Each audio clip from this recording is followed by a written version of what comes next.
Hello there everybody, welcome back to episode 9 of my tutorial series for Rimworld version 1.5 Vanilla. Well, where are we today? So just like I have promised you between this and the last episode, I did some cheating. Well, I really did. I went into dev mode and activated a couple of technologies.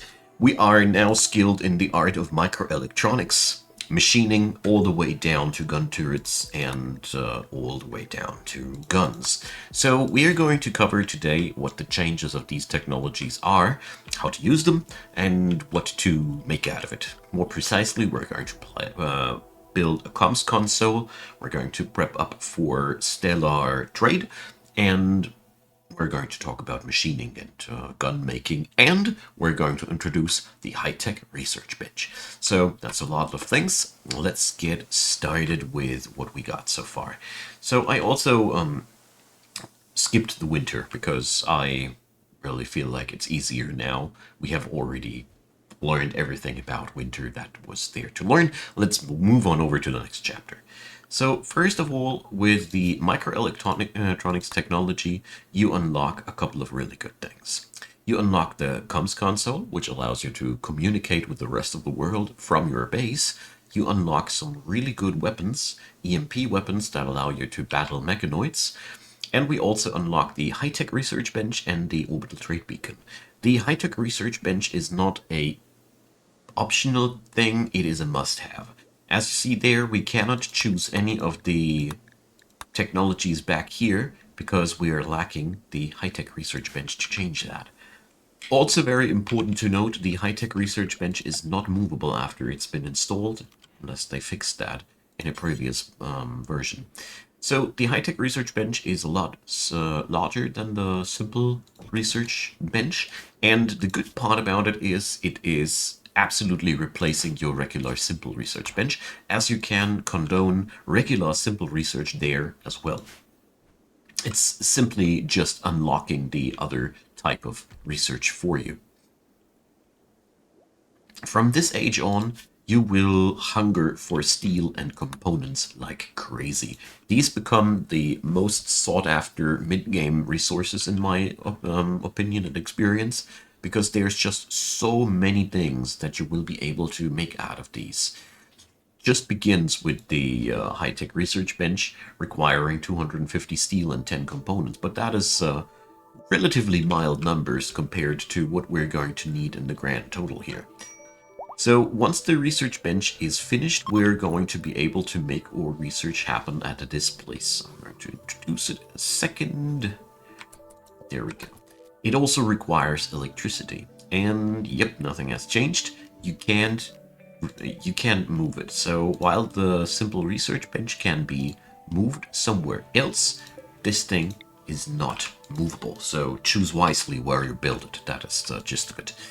Now, the bench itself does not provide any distinct bonuses or anything. Its research speed factor is, as far as I know, the same as this one. Let me double check though. No, I'm wrong. There is, as a matter of fact, the simple research bench has a lower base value. See? That's why I keep double checking things, because it's really easy to mess up things. So yeah, research here also happens faster, so it's an absolute win for us. You can also improve the quality of your research areas by setting up these bad boys here. These sterile tiles, they also increase the cleanliness of a room, and that directly influences the research speed factor. And with 1.5, we also gained a new tool that is entirely new. That is bookcases. So bookcases, as you see here, they link to the research benches, and they will store books. Books, I have not found a way to produce them myself yet, but you can buy them from caravans and the like. Inform me, dear comment section, if I have slept on some change regarding the production of books yourself. But either way, books will be stored in the bookshelf, and every book in there will provide a reading bonus in the room, and that makes your research go faster. It's a pretty nifty thing, and that is also unlocking, as you can see here now, the higher tech things. We're going to work directly on the precision rifling technology, as the assault rifle is a very, very, very desirable gun. And it is something that we want to have as quick as we can. The next thing that we're going to get set up and going now is the machining table. We have unlocked a while ago the machining tech. There goes. First comes smithing, unlocking the smithy. Let's build one too. Smithy comes in a fueled and in a electric version. Since we have electricity aplenty, we can now do. And let's order Conway away. By the way, Mr. Atkins is, or Mrs. Atkins, I'm sorry, is being recruited passively. As long as you have somebody on the warden duty, that person will feed and come on by to forcefully recruit these people along the way. This also schools the social skill, so it is a very, very important thing to do, and you should not drop the ball on this end. So let's see, is there steel ought to be stored here? Yes, but nobody hold it yet. So realistically, at this point of the game, you would be at a way larger colonist count. But since this is a tutorial, we skipped over parts, so our total population count is relatively low. Does not matter that much. Rimworld is playable with any colonist count. There is not a must-have size. The storyteller always adjusts the difficulty of the encounter to the total amount of people that you have currently in your colony, so it's always somehow resolvable. That's something that you really should, always should keep in mind, so you don't think that it's a big issue if you run a small colony. Not at all. Alright, at the machine table we can add now new builds. Come on, we're not gonna rescue anybody. We have now a lot of things that we can create here. First of all, shredding mechanoids is a task that I have on this setup like that, because mechanoids really leave bodies on the ground that you can jump up into steel and plasteel, and it is a very, very desirable thing to do. Apart from that, we can now craft ourselves guns of all manners, and they all cost steel and components. And we had an electrical discharge somewhere. Happens with batteries. If that happens, just draft and undraft your colony to fight the fire as quick as possible. So where were we before we got interrupted here? Ah yeah, here, machining table. So the rest of these items, well, it's up to you in what order you want to do them. The most important guns that I want to point out, the bolt action rifle is amazing for long distance shots. It's basically the poor man's sniper rifle. It has a really strong hit per shot, and it also has a decent armor penetration, good range, good precision, replaces the the sniper rifle. Or no, it is a good substitute for the sniper rifle. That's what I'm trying to say. The chain shotgun is the most amazing short-range gun, in my personal opinion. It shoots fast, it shoots 3 times, and it hits like a truck at the same time. It also comes with a decent accuracy on the short ranges, and it's personally one of my favorite guns for close-quarter combat, as it is just stupidly good under these circumstances. The pump shotgun is a discount version of the chain shotgun, but it is so much worse than the chain shotgun that I wouldn't even recommend it personally.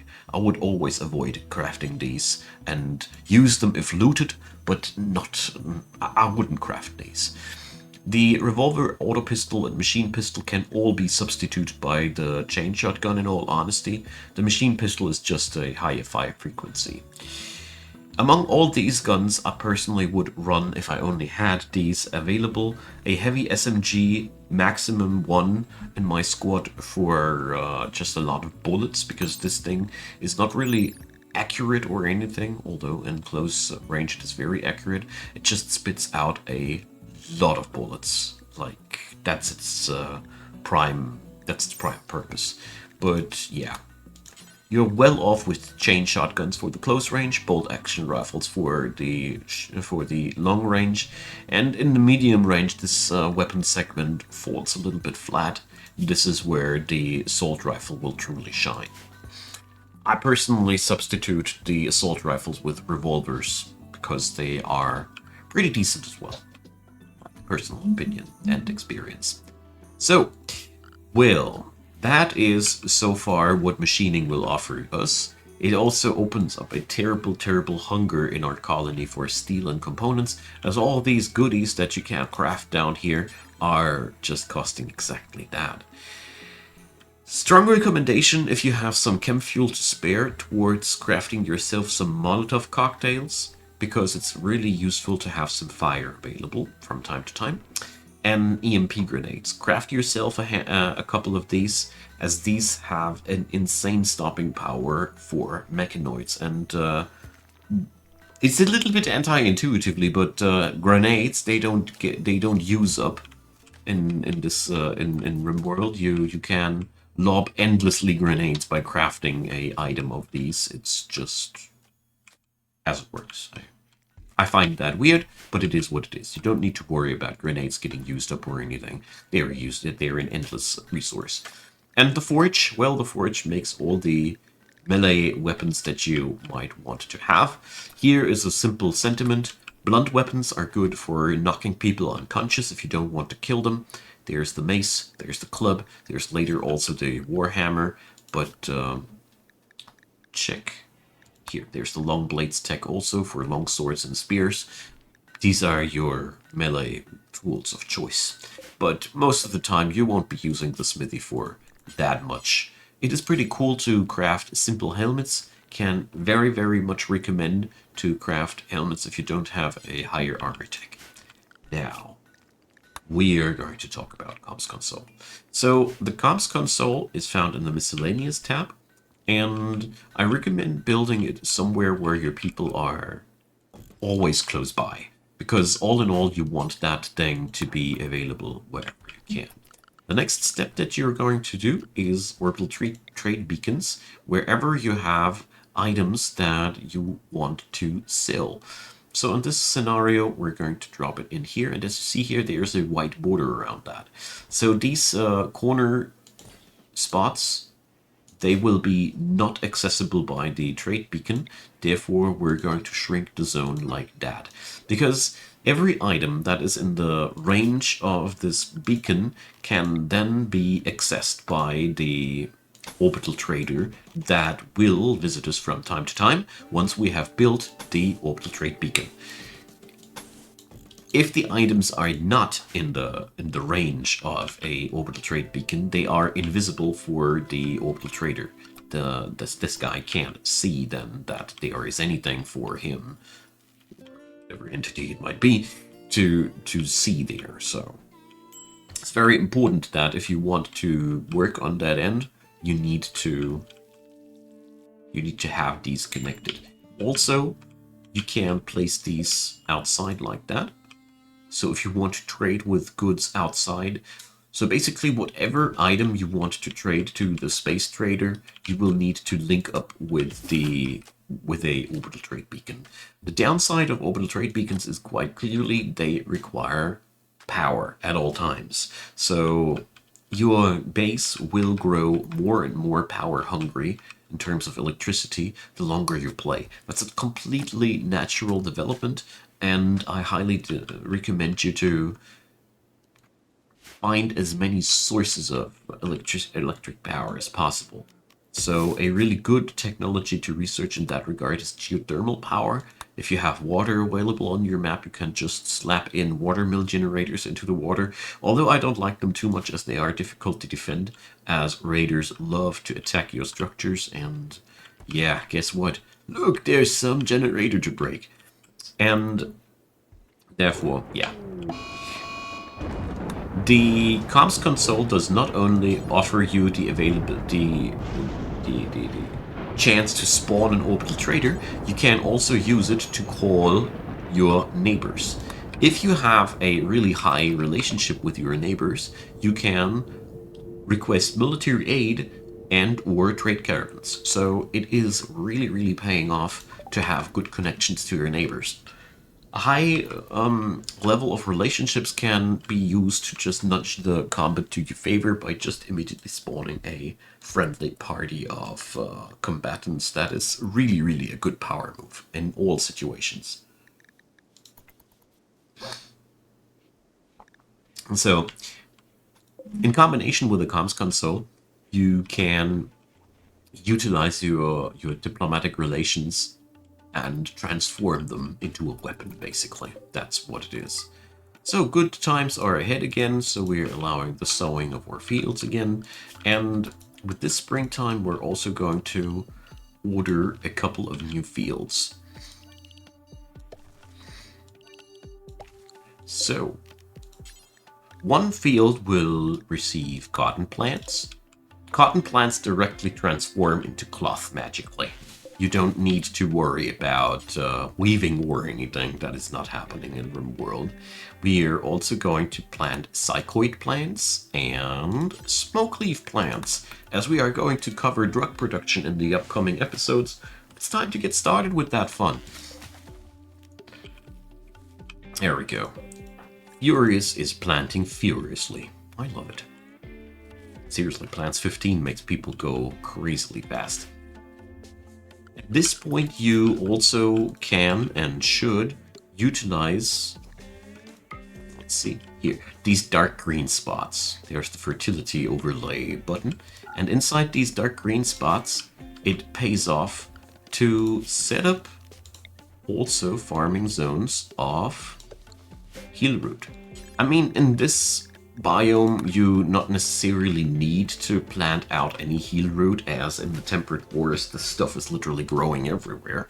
But if you are playing in any other biome, you won't have a heavy access to these anymore. Therefore, it is really good to consider growing these yourself when you have a spot of fertile soil, or also without fertile soil. It just requires a planting skill of 8, and it pays off tremendously, as these heal roots are, oh well, they are such a multifunctional stuff. You can of course use them directly as medicine, but even if you don't use them directly as medicine, you can easily just transform them into a trades good, or you transform them later into medicine via medicine production, as medicine is made out of herbal meds combined with some other stuff. So in either way, this is a real cash crop if you don't want to go into drug production or anything else shady. Medicine production is a powerful trade as well. Don't underestimate that. A manhunter pack. So, a pack of manhunting bunnies has entered the map. So here I can now show you the power of our setup. I was waiting for that. So we go now just around the base. Block all the doors. It's really important that you don't forget a single door in this procedure, though. Forbid all the doors that lead outside of your base. And then you can just sit it out, as the predatorial animals will not be able to enter your base anymore. Manhunter animals, they always die or migrate off of the map after a while. They are always infected with scaria, which is a disease that automatically kills them after 5 days. And it also has a chance that the corpse produced by these creatures will be rotten. So, yeah. At that point, there is nothing you can do. And a mad raccoon. This is a different case. That's a manhunter case. So manhunters will calm down after a day or so. They're basically berserking. Consider it Mother Nature having a mental breakdown. It'll pass after a while. And if your base is set up like that, they can't enter. And if this is all, once this is all gone, you just zoom out like that.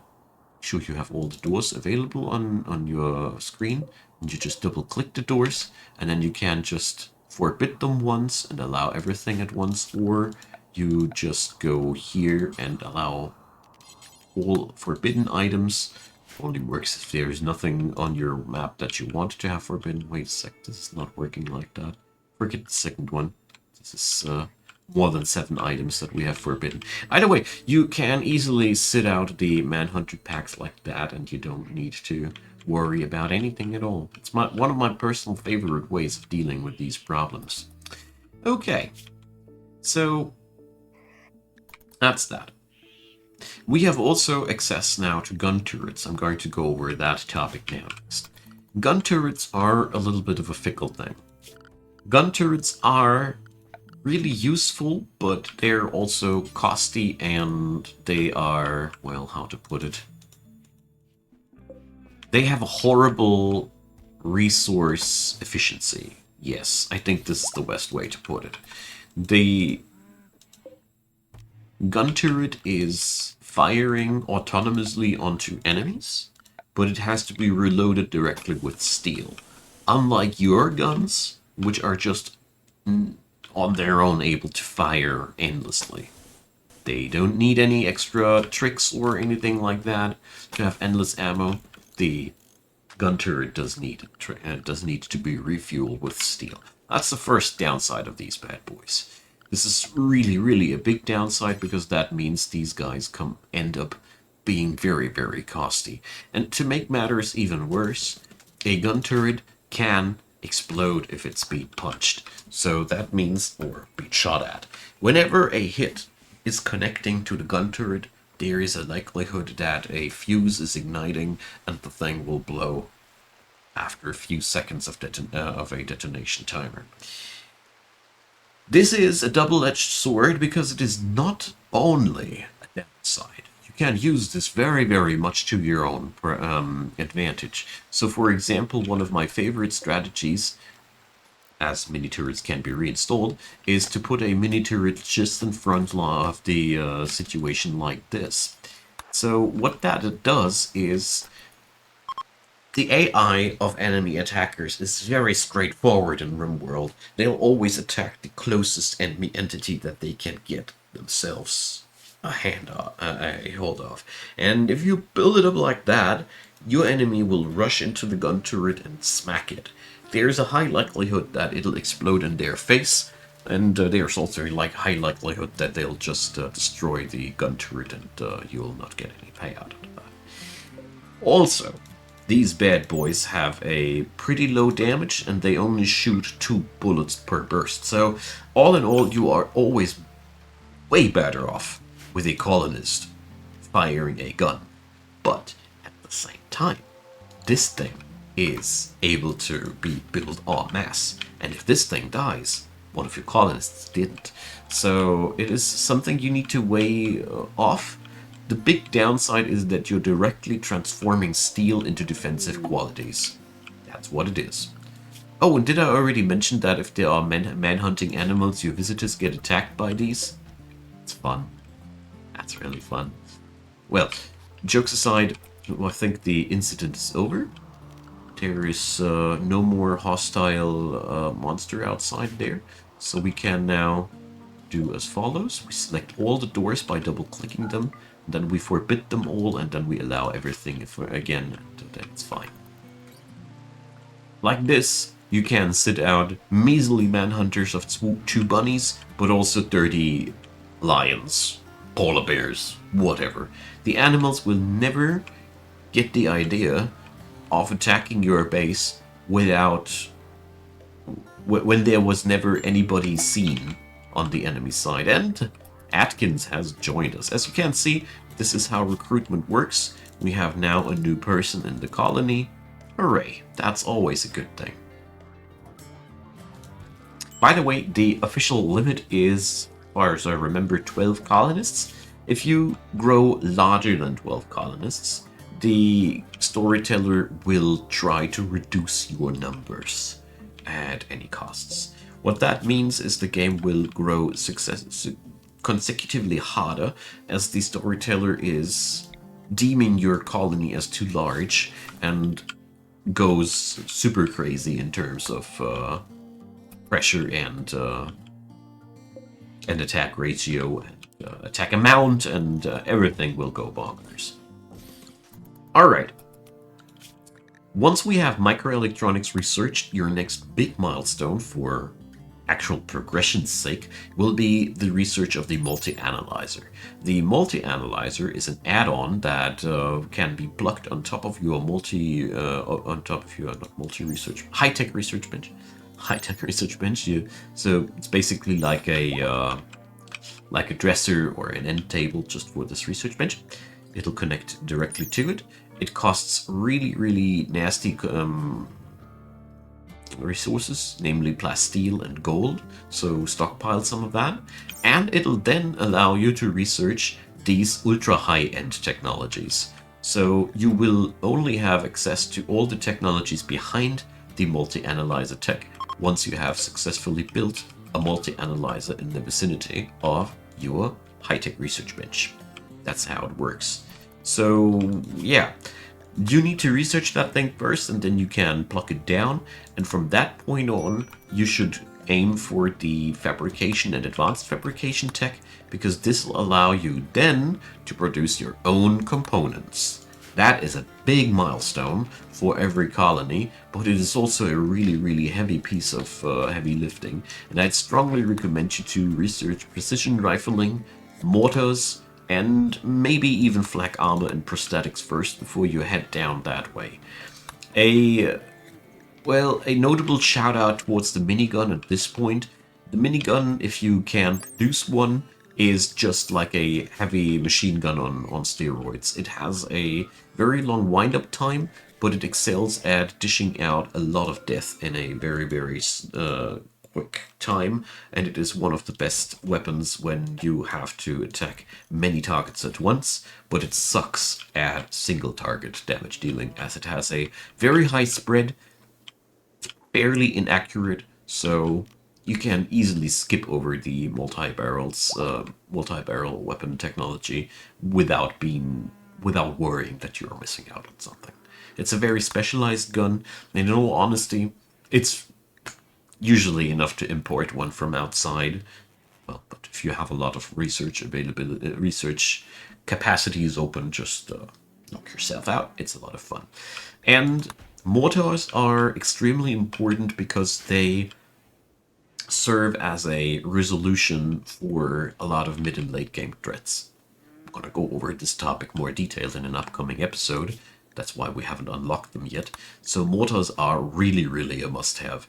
Prosthetics is a technology that I can also wholeheartedly recommend, as it allows you to create at the machining table prosthetic arms, legs, and also hearts.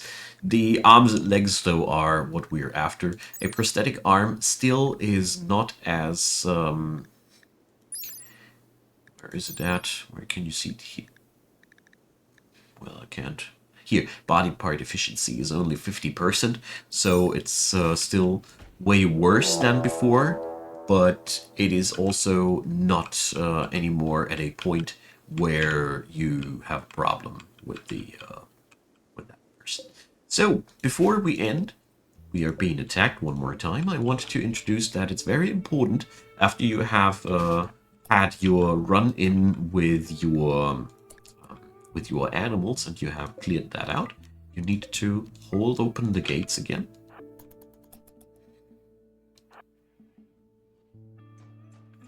Walk somebody over there again. And now the base is considered to be open again for the AI. Ooh, Atkins.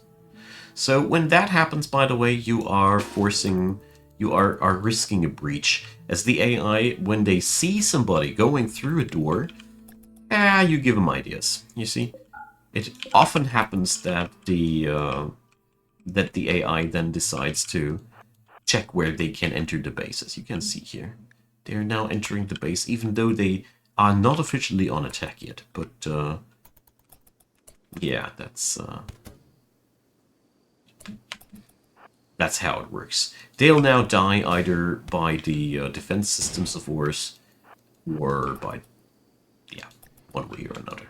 So, my good friends, that's today's episode. Next episode, we're going to cover a couple of new topics there as well. I want to go over mortars, as I said already, and I haven't fully figured out yet which kind of all these other side projects we're going to tackle now. I want to talk hydroponics, biofuel refining, and a lot of other small things in between, so I will probably unlock a couple of technologies between this and the next episode as well, so we can have a nice episode that features a lot of information. Here we go. As you can see here, doors are a bit of a loop, a bit of a narrow spot, which can get you into problems. But whatever, my friends, it is time to say goodbye. Drop me your comments down below, leave me a thumbs up, consider subscribing, and I would be really happy if you checked out the description box. There's plenty of links to go around. Among these, also the playlist link for this one, and a lot of other wonderful things.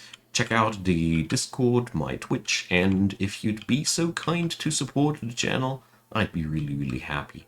There's definitely the links for that down there, and from that, thanks for supporting Icon Gaming, my friends, and thanks for being around until the very end of this video. See you all next time. Bye.